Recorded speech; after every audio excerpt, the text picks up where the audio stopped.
नमस्कार दोस्तों। आज की कहानी का शीर्षक है फर्ज।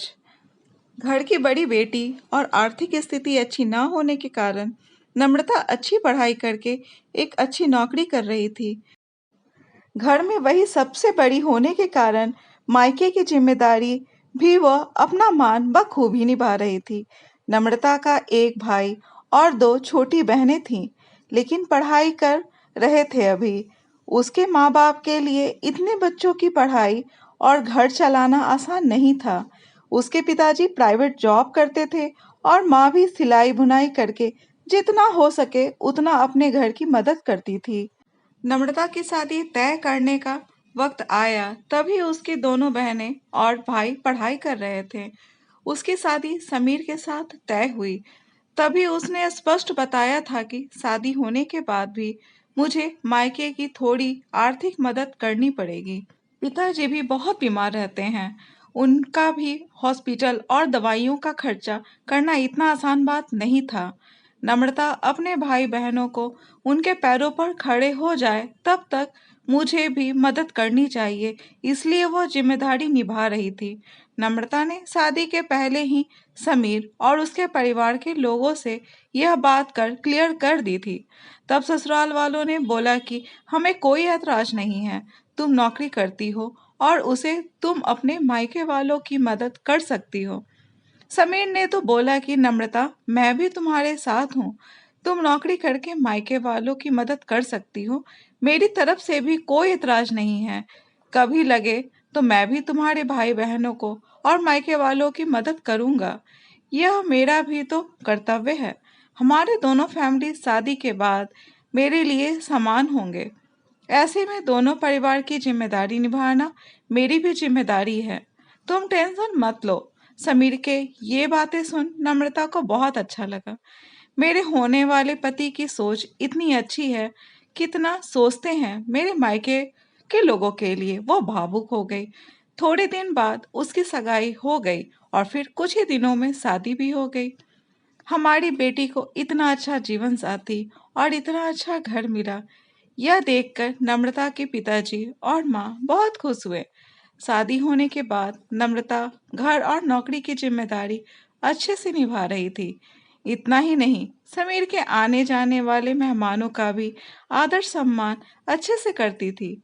हर एक जिम्मेदारी वो अच्छे से निभा रही थी। ससुराल और मायका दोनों फैमिली को वो सम्मान ही मानती थी। ससुराल के लोगों को तो उसने अपना बना लिया था, सब अच्छा चल रहा था, पर नया नया ही सब अच्छा था। बाद में उनका असली रूप समीर और उसके घर वालों का स्वभाव नम्रता के सामने आया। नम्रता ससुराल वालों को भी पैसे देती थी, बचत भी करती थी, खर्च भी करती थी।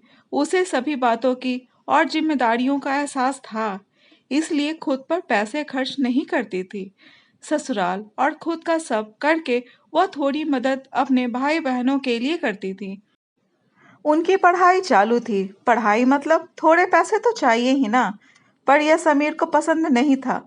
वो मायके वालों की मदद करती थी, इसलिए समीर चिल्लाता था।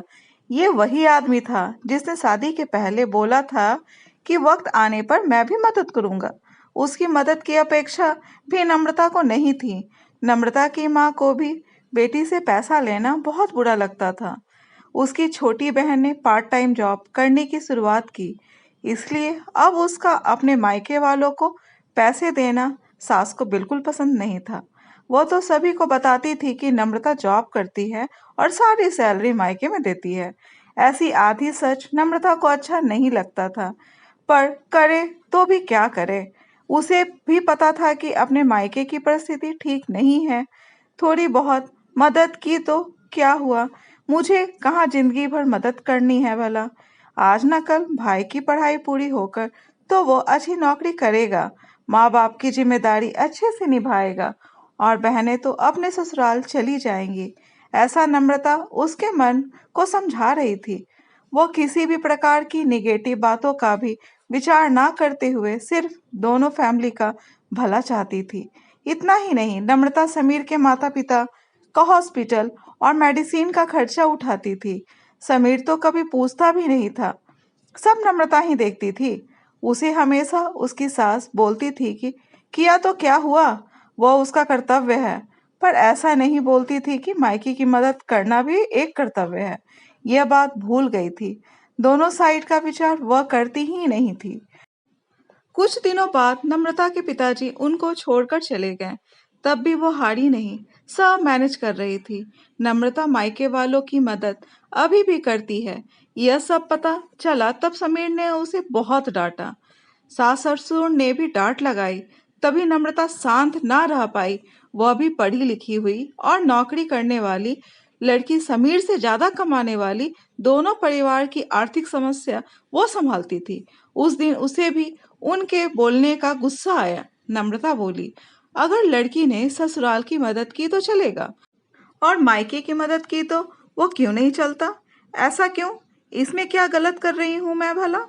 जिस माता पिता ने मुझे इतना कष्ट करके पढ़ाया, बड़ा किया, आज मैं उनकी वजह से ही इतनी बड़ी पोस्ट पर हूँ, अच्छा खासा कमा रही हूँ। तो मायके में जरूरत होने पर थोड़े दिन मैंने आर्थिक मदद की तो क्या हुआ? और हाँ, मैं आपकी भी सब जरूरत पूरा करती हूँ, और हमारी गृहस्थी और भविष्य इसका विचार करके बचत भी जमा कर रही हूँ। यह सब बातें नम्रता की सुनकर उसके ससुराल वाले उसे कुछ भी नहीं बोल पाए। कुछ दिनों बाद नम्रता की सास बहुत बीमार हुई। उनकी बेटी आधे पैसे भरने के लिए तैयार हुई। तब नम्रता बोली, दीदी हम दोनों हैं ना, समीर और मैं देखते हैं पैसों का, आप चिंता मत करो। नहीं भाभी, मेरा भी कर्तव्य है। माँ है वो मेरी। माँ बाप के लिए लड़का और लड़की दोनों ही समान होते हैं। दोनों को साथ में बड़ा करते हैं। पढ़ाई नौकरी उनकी ही वजह से पूरी होती है। तो ऐसे वक्त में मायके में लड़की ने मदद की तो क्या होगा? मैं भी जॉब करती हूँ, मेरी भी सेविंग है, ऐसा नम्रता भी सोचती थी। अपनी बहन की बातें सुनकर समीर और उसके माँ बाप का भी सर शर्म से झुक गया। वह बोली, शादी होने के बाद भी मायका लड़की के लिए पराया नहीं होता है। लड़की ने कभी तो मायके की भी जिम्मेदारी ली या अपनी माता पिता के लिए कुछ किया तो कुछ बिगड़ नहीं जाता। यही बात नम्रता कितने दिनों से बोल रही थी। तभी उसके सास को ये बात अच्छी नहीं लगती थी। यही बात बेटी ने बोली, और उसकी की हुई मदद, यह सब देखकर उसकी सास को पछतावा होने लगा। हमने नम्रता के साथ अच्छा बर्ताव नहीं किया। समीर को भी बहुत बुरा लगा। दोनों ने नम्रता से माफी मांगी, क्योंकि उनको भी समझ में आया कि शादी होने के बाद भी लड़की की मायके की जिम्मेदारी, कर्तव्य भूला नहीं जा सकता। वह खुद के पैर पर खड़ी है, नौकरी कर रही है, और मायके की परिस्थिति अच्छी नहीं है तो मायके में भी कभी भी मदद की जरूरत होगी तो मदद करनी चाहिए। ऐसे वक्त में बेटी ने मदद की तो यह उसका कर्तव्य है।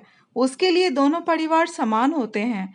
लड़की की शादी हो गई तो मायका उसके लिए महत्व नहीं रखता, ऐसा भी नहीं है ना। एक बेटी बहू के रूप में अगर अपना फर्ज ससुराल में निभा रही है, वैसे ही उसे मायके का फर्ज भी निभाने देना चाहिए। दोस्तों, ये कहानी कैसी लगी कमेंट बॉक्स में ज़रूर बताएं, और अगर कहानी अच्छी लगी हो तो कहानी को लाइक, शेयर और चैनल को सब्सक्राइब करना ना भूलें। कहानी सुनने के लिए बहुत बहुत धन्यवाद।